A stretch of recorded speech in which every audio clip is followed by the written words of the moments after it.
আচ্ছা, আপনারা সবাই আনমিউটে যান, মিউটে যান। কোথায় যেন সাউন্ড হচ্ছে, সাউন্ডটা একটু বন্ধ করলে পারে সুবিধা হয়। কোথায় যেন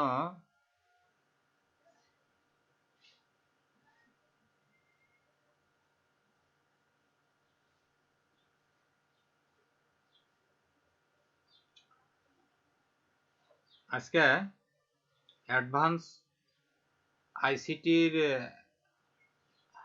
ইউনিট 6 থেকে কিছু আলোচনা করব। আজ সময় তো স্বল্পতার জন্য ডিটেলস সবকিছুই আলোচনা করা সম্ভব হচ্ছে না। ঈদের আগে ক্লাস শেষ করতে হবে, ঈদের পরে পরীক্ষা। আর এই জন্য পঞ্চম ইউনিটের কিছু ক্লাস থাকলেও স্যারের কথা মতে একটু আগানো হচ্ছে, খুব শর্টের মধ্যে ক্লাসগুলা শেষ করা লাগতেছে। তো আজ আমি ইউনিট 6 থেকে কিছুটা আলোচনা করব। Unit 6-এ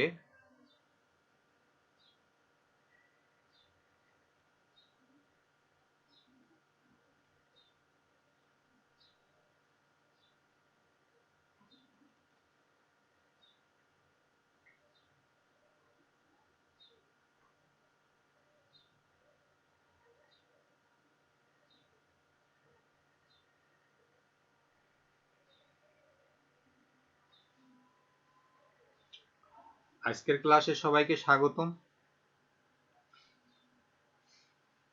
institute of North Bengal BEd কলেজের পক্ষ থেকে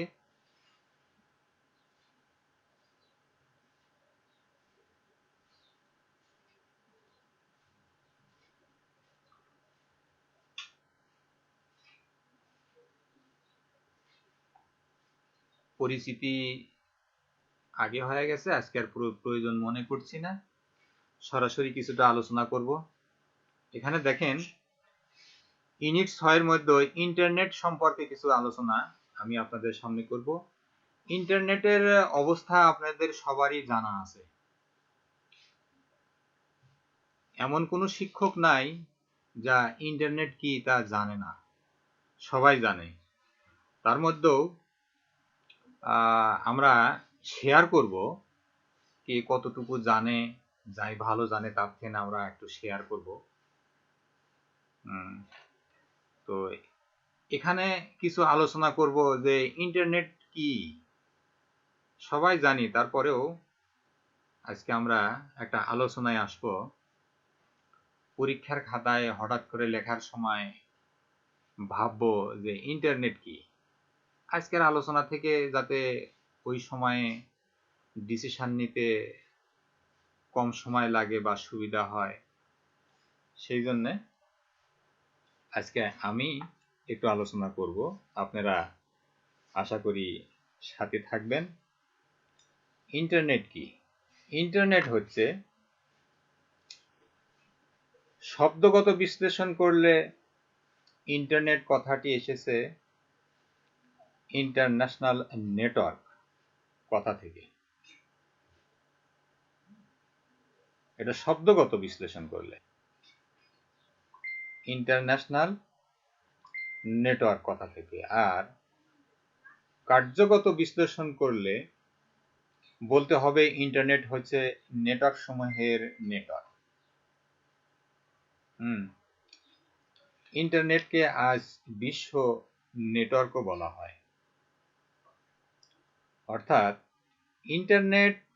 ইন্টারনেটের মাধ্যমে এক নেটওয়ার্কের সংযুক্ত কম্পিউটারের সাথে বিভিন্ন নেটওয়ার্কের সংযুক্ত কম্পিউটারের যোগাযোগ ব্যবস্থাই হচ্ছে নেটওয়ার্ক বা নেটওয়ার্কিং। সে অনুযায়ী ইন্টারনেটকে ইন্টারনেটের নেটওয়ার্ক বা নেটওয়ার্কিংও বলা হয়।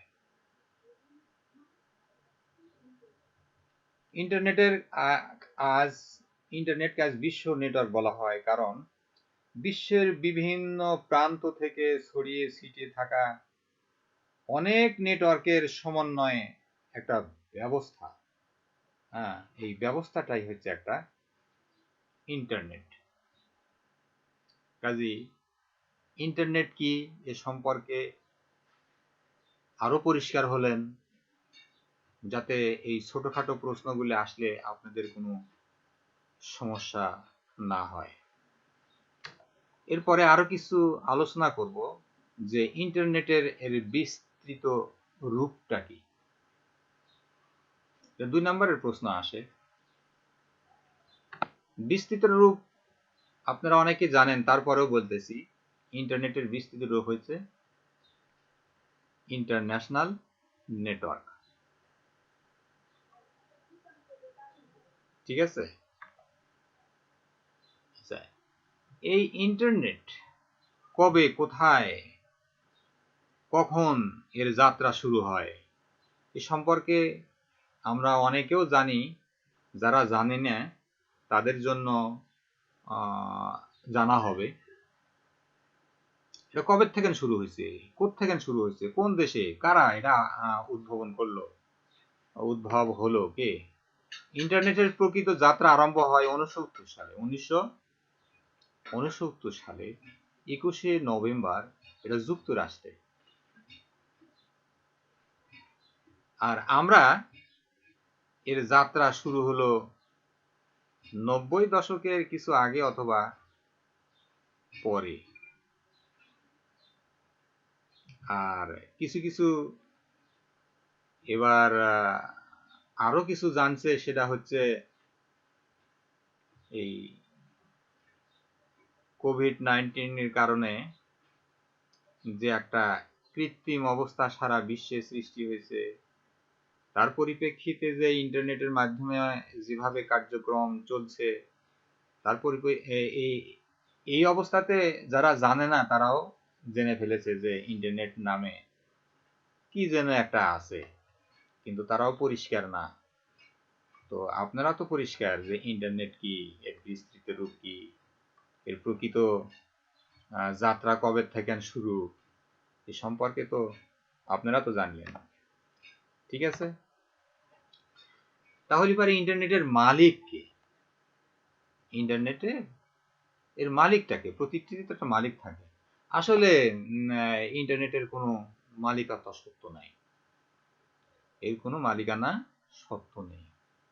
ইন্টারনেট সোসাইটি নামে একটি স্বেচ্ছাসেবী দল এই প্রতিষ্ঠান ইন্টারনেট পরিচালনার দায়িত্ব পালন করে থাকে। আমরা যাচ্ছি এখন, এখানে আরো কিছু জিনিস আমরা যাই ইন্টারনেটের। এই যে এফটিপি কি, এফটিপি হচ্ছে যে নেটওয়ার্ক ইন্টারনেট ব্যবহার করে এক কম্পিউটার থেকে অন্য কম্পিউটার ফাইল ট্রান্সফারের সময় যে প্রক্রিয়াটা করা হয়, হ্যাঁ, একে বলা হয় এফটিপি, অর্থাৎ ফাইল ট্রান্সফার প্রোটোকল। এটা অনেকে জানেন, যারা জানেন না এই প্রশ্নগুলি আসলে পারে এইটুকু উত্তর দিলে 2 নাম্বার পেয়ে যাবেন। এরপরে আমরা আরো কিছু জানি। আইএসপি কি?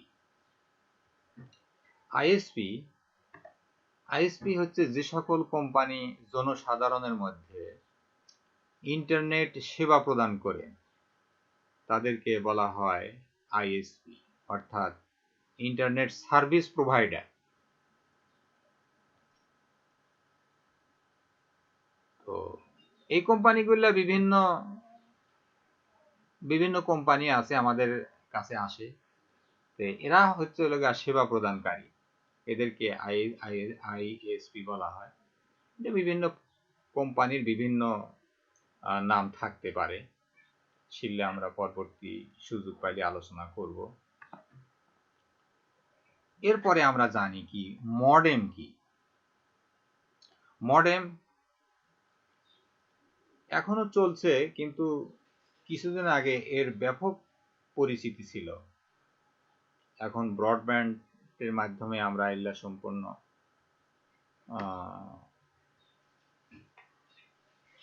মানে অপ্রয়োজন মনে করছি, যেহেতু এটা সিম্পল হিসাবে সবাই কাজ করছে। মডেম হলো এটা ডিজিটাল থেকে অ্যানালগ এবং অ্যানালগ থেকে ডিজিটাল সংকেত পরিবর্তনকারী একটা ডিভাইস বা একটা যন্ত্র, এটা এক্সটার্নাল ডিভাইস।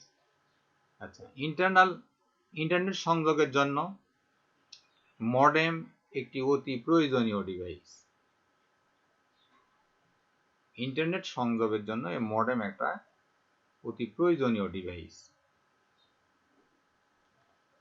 এরপরে আমরা আসি,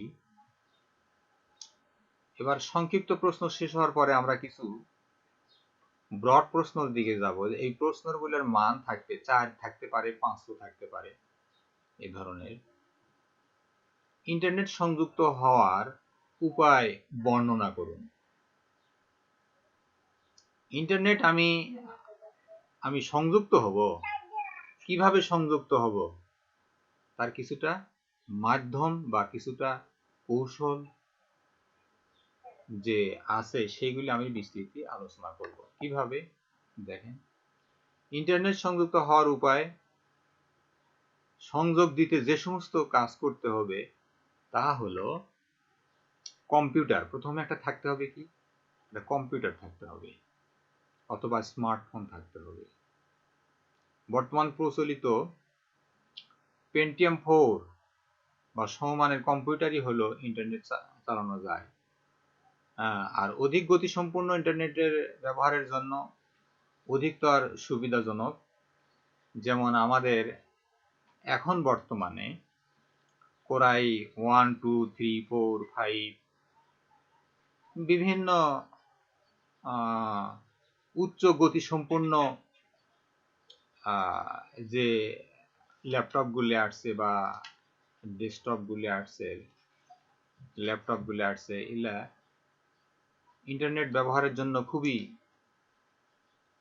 সুবিধাজনক। এর আগে তো ছিল পেন্টিয়াম, ডুয়েল কোর, এই সমস্ত অবস্থান ছিল। এখন কোরাই চলে আসছে, কোরাই এখন 4, 5 পর্যন্ত। এরপরে জেনারেশন আসছে, এরা খুব অধিক উচ্চ গতি সম্পন্ন ইন্টারনেটের মানে কাজগুলো সুবিধাজনক হয়, সাপোর্ট দেয় ভালো। তাহলে মূলত একটা কম্পিউটারের দরকার। ইন্টারনেট সংযুক্ত হওয়ার উপায়, প্রথমত লাগবে একটা কম্পিউটার অথবা স্মার্টফোন।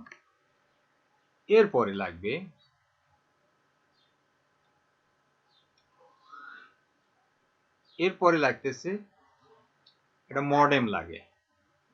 মডেম হলো ডিজিটাল থেকে অ্যানালগ এবং অ্যানালগ থেকে ডিজিটাল সংকেত পরিবর্তনকারী একটা ডিভাইস বা যন্ত্র। ইন্টারনেট সংযোগের জন্য মডেম একটি অতি প্রয়োজনীয় ডিভাইস। এই মডেম এক্সটার্নাল বা ইন্টারনাল যে কোনো রূপ হতে পারে, ঠিক আছে? তাহলে ইন্টারনেট সংযুক্ত হওয়ার উপায়, কম্পিউটার হলো, মডেম হলো, আর কি হতে পারে, কেবল বা লাইন, টেলিফোন লাইন। ইন্টারনেটের জন্য সাধারণত ডিজিটাল টেলিফোন উপযোগী। টেলিফোন লাইন অপেক্ষাকৃত উচ্চ গতিসম্পন্ন হলে তা ইন্টারনেট সংযোগের জন্য অধিক সুবিধাজনক। তাহলে একটা লাইনেরও বা প্রয়োজন আছে। এরপরে আছে কি, একটা সফটওয়্যার লাগে। সফটওয়্যারটা কি, যে ইন্টারনেট ওয়েব ব্রাউজিং ও ইমেইল করার জন্য বিশেষ সফটওয়্যারের প্রয়োজন হয়, যেমন Netscape, Communicator, Internet Explorer, Eudora pro, Outlook, Express ইত্যাদি কিছু কিছু সফটওয়্যারগুলো আছে। এই সফটওয়্যারগুলো ইনস্টল করে নিতে হয়, সেটা আপনার ল্যাপটপ হোক, ডেস্কটপ হোক আর স্মার্টফোন হোক। কিছু সফটওয়্যারের প্রয়োজন আছে। আরো কি আছে, এই যে কিছুক্ষণ আগে বললাম আইএসপি, ইন্টারনেট সেবা প্রদানকারী কোনো সংস্থা, যে কোনো একটা সংস্থার আপনার সাহায্য নিতে হবে। আপনাদের বাড়ির আশেপাশে বিভিন্ন সার্ভিস প্রোভাইডাররা ঘরে তাদের থেকে না আপনারা ওয়াইফাই বিভিন্নভাবে নিয়ে এসে আপনারা নেট চালাচ্ছেন। এটাই হচ্ছে সেই আইএসপি। ঠিক আছে, এরপরে আছে কি আইএসপি। এটা সাধারণত আইএসপিদের নিজস্ব সার্ভার থাকে। এই জিনিসটা বাংলাদেশে ইন্টারনেট সেবা প্রদানকারী এরূপ কিছু আইএসপি হলো ISN Grameen, cyber net, Proshika net, brand BDMail, Pradeshta net, Agni সিমেন্ট, Agni system, Bangladesh online, fast net ইত্যাদি। এই সমস্ত প্রতিষ্ঠান এদেরকে নির্দিষ্ট ফি এর বিনিময়ে ইন্টারনেট সংযোগ দেওয়া হয়। এটা কমার্শিয়াল এই সমস্ত সংস্থানগুলো। তাই এই সমস্ত সংস্থান থেকে বিভিন্নভাবে আমরা সেবা প্রদান পেয়ে থাকি। এরপরে আমরা এই প্রশ্নটা থাকলো এই পর্যন্ত। এখন আমরা আরেকটা প্রশ্ন আমরা যাব যে শিক্ষা প্রতিষ্ঠানে ইন্টারনেট সংযোগ স্থাপনের পক্ষে যুক্তি উপস্থাপন করুন। এ ধরনের প্রশ্ন আসতে পারে, যেহেতু আপনারা শিক্ষা প্রতিষ্ঠানের সাথে সংযুক্ত, কাজেই শিক্ষা প্রতিষ্ঠানের রিলেটেড যে সমস্ত প্রশ্নগুলি, সে সমস্ত প্রশ্নগুলি আপনারা সাধারণত বেশি আসে। এখন দেখেন, এর পক্ষে ইন্টারনেটের যে যুক্তি আপনারা দিবেন, বিপক্ষেও আছে, তো পক্ষের যুক্তিগুলো আছে, আমরা পক্ষের যুক্তিগুলোই দেব। কিভাবে?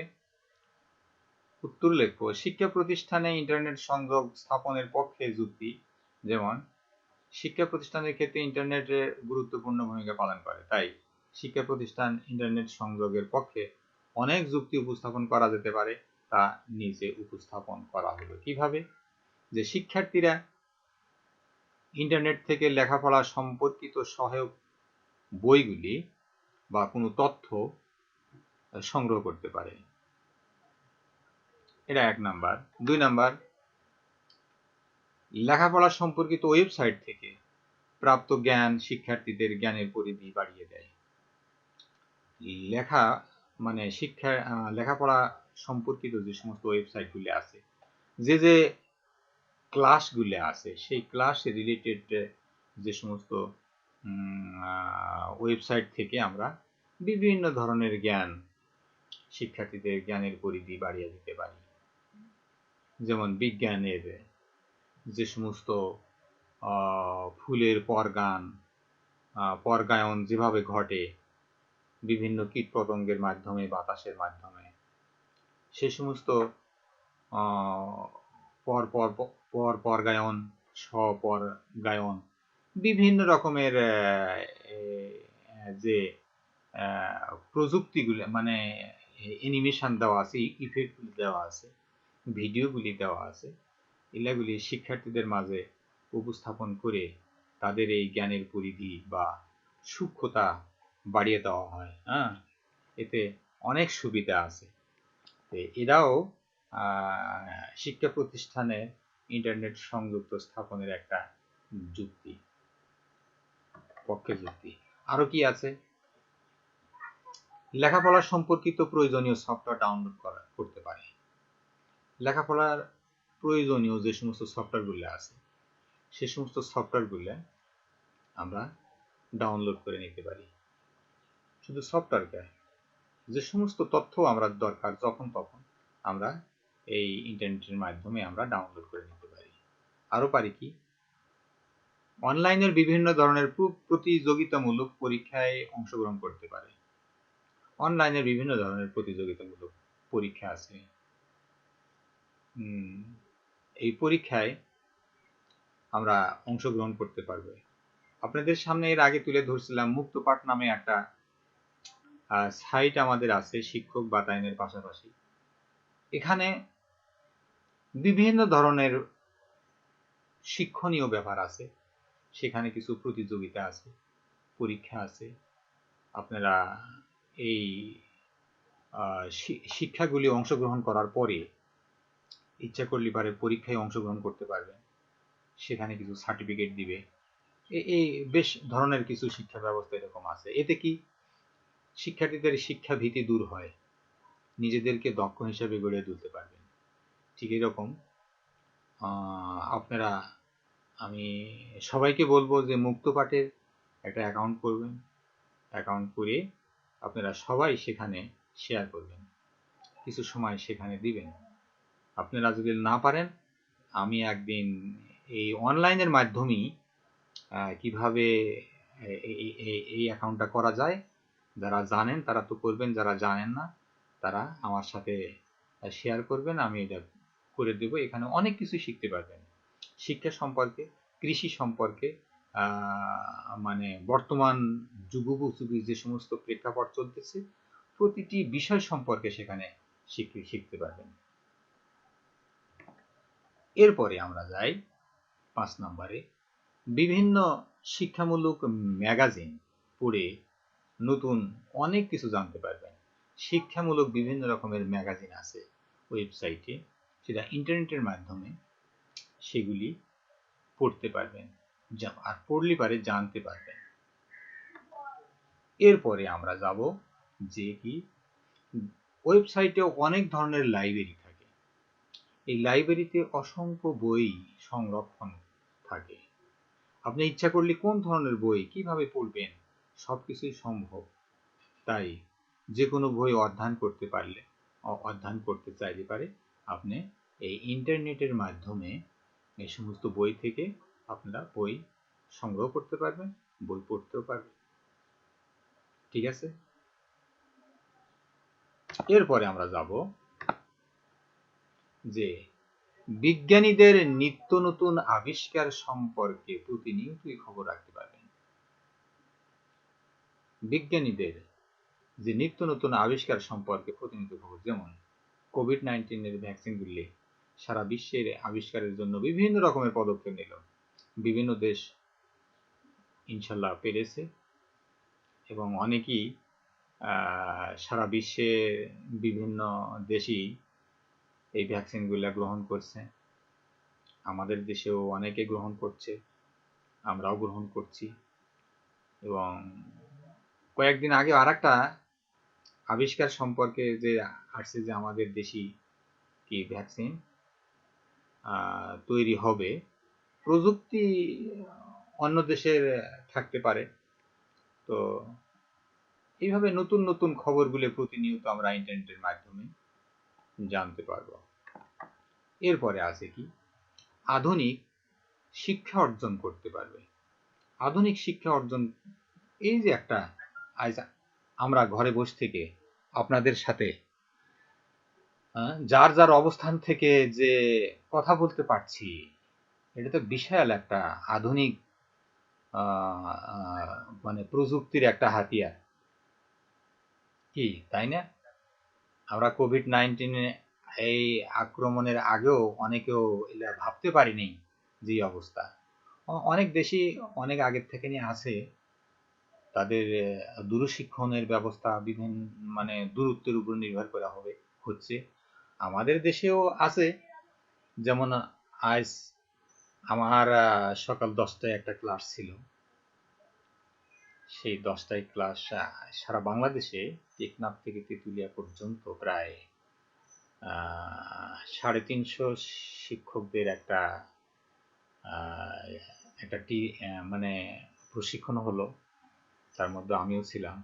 এই যে একটা দৈনন্দিন যে একটা শিক্ষার যে একটা মানে অবস্থান আসছে, যে আজ কোভিড সিচুয়েশনের কারণে আমরা ঘরে বসে থেকে প্রতিনিয়ত বাংলাদেশের সেই ভোলা দ্বীপ, কক্সবাজার, সেন্ট মার্টিন, সেখান থেকে অনেক স্যারেরা কথা বললেন, আমরা শুনলাম।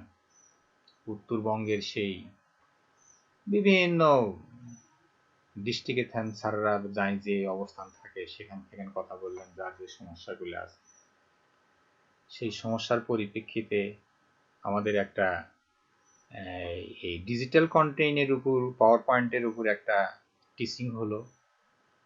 এই যে একটা আধুনিক শিক্ষা অর্জন, আমরা করতে পারছি, এটা দ্বারা সম্ভব হচ্ছে এই ইন্টারনেটে থাকার কারণে। অন্য যে কোনো দেশের শিক্ষার্থীদের সাথেই email, Twitter, zoom, Facebook, LinkedIn বিভিন্ন ইত্যাদির মাধ্যমে যোগাযোগ রক্ষা করতে পারবে। তাহলে পরে ইন্টারনেটের মাধ্যমে আমরা অন্যান্য দেশের সাথেও বিভিন্নভাবে আমরা যোগাযোগ রক্ষা করতে পারছি। গত কয়েক মাস আগে আমরা 2020 সালের কোনো এক সময়টা মনে নাই, আমরা প্রায় সারা বিশ্বের প্রায় 100টা দেশের শিক্ষকদের সাথে আমরা একটা কনফারেন্স করছিলাম। সেখানে আমিও যুক্ত হয়েছিলাম, যুক্ত হওয়ার সুযোগ হয়েছিল। সেখানে দেখলাম নেদারল্যান্ড, ইংল্যান্ড, তারপরে ইন্ডিয়া, পাকিস্তান, এরকম ভালো ভালো স্যারদের বক্তব্য আমরা শুনতে পেরেছি। তারা কিভাবে শিক্ষার্থীদের ক্লাস নেয়, সেই ধরনের একটা শিক্ষা আমরা অর্জন করার সুযোগ পেয়েছি। তো ইন্টারনেটের মাধ্যমে আজ সারা বিশ্বে এই একটা সুযোগ হচ্ছে। তাই শিক্ষাক্ষেত্রে ইন্টারনেটের থাকার যুক্তি আমরা মনে করি। এরপরে আছে বিশ্বের বিভিন্ন দেশের বড় বড় শিক্ষা প্রতিষ্ঠানে উচ্চতর শিক্ষা অর্জন সম্পর্কিত নানাবিধ তথ্য আমরা জানতে পারব। এই যে আমরা বিভিন্ন দেশের স্যারদের সাথে যে আমরা একটা যোগাযোগ রাখছি, তারা কিভাবে শিক্ষা দেয়, বিভিন্ন দেশের শিক্ষকদের সাথে তাদের দেশের শিক্ষা কাঠামোগুলি আমরা জানতে পারলাম। আর আমাদের সহযোগিতা করছে আমাদের দেশের টিটি কলেজ, অর্থাৎ বিএড কলেজ, টিটি কলেজ যেগুলো আছে, সরকারি কলেজগুলো যে স্যারগুলো আছে, তারা অধিকাংশ স্যারেরাই বহির্বিশ্বে থেকেন, তারা উচ্চ শিক্ষা অর্জন করছে, এই সমস্ত কৌশল অর্জন করছে। আর তাদের সাথে আমরা তাল মিলিয়ে কিছুটা অর্জন করার চেষ্টা করছি। আর এখান থেকে যতটুকু পারছি আপনাদের দেওয়ার চেষ্টা করছি। তারপরেও আপনারা আমাদের চেয়ে অনেক অনেক ভালো জানেন। তো এরপরে আমরা আর একটা জিনিস জানবো, যে ইন্টারনেটের মাধ্যমে শিক্ষকদের সাথে যোগাযোগ রেখে লেখাপড়া সম্পর্কিত যাবতীয় তথ্য লাভ করতে পারবে। একে এক কথায় বলা যায়, ইন্টারনেট সংযোগ মানে পুরো বিশ্বকে হাতের মুঠায় রাখা। তাই উপরোক্ত আলোচনা থেকে এই কথা নিঃসন্দেহে বলা যায়, শিক্ষা প্রতিষ্ঠানে ইন্টারনেট স্থাপন করা অত্যন্ত জরুরি, যুক্তিযুক্ত আমি মনে করি। কি ঠিক আছে না? ঠিক এইভাবে এই একটা বড় প্রশ্ন আপনাদের সামনে সুন্দর করে আমার মনে হয় যে যতটুকু দেখলেন, এই যে সিগন্যাল আসছে, আমরা খুব শর্ট টাইমের মধ্যেই আমরা এন্ড হব। তো তার আগে আমরা শেষ করব। তো এই যে প্রশ্নগুলো আমি আপনাদের সামনে উপস্থাপন করলাম, এখান থেকে যারা আমার সাথে আছেন, আশা করি যে বইয়ে একবার দেখতে পারি মনে পড়বে, আর বেশি পড়া লাগবে না, পরীক্ষার খাতায় লিখতে পারবেন ইনশাল্লাহ। আমি একটা বাড়ির কাজ দেবো এরপরে, সময় না থাকার কারণে একটু তাড়াতাড়ি করছি, শেষের দিকে বাড়ির কাজটা। বিভিন্ন ক্ষেত্রে ইন্টারনেটের ব্যবহার উল্লেখ করুন।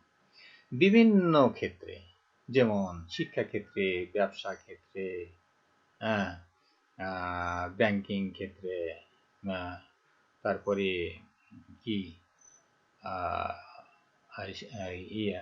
হাসপাতাল, তারপরে আপনার বিভিন্ন রকমের কারখানা, বিভিন্ন রকমের প্রোডাকশনের যে সমস্ত উৎপাদনকারী অবস্থান, বিভিন্নভাবে ইন্টারনেট ব্যবহার, এমনকি কৃষিক্ষেত্রেও ইন্টারনেটে ব্যবহারের যে সমস্ত কারণগুলো আছে, আপনারা একবার পড়লে পারি, আশা করলে পারে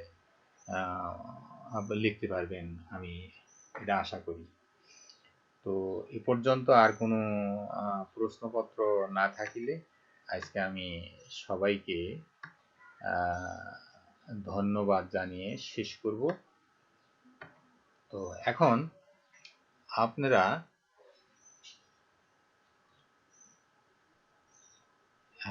অল্প কয়েক মিনিট সময় আছে, আমি ক্লাস শেষ করছি।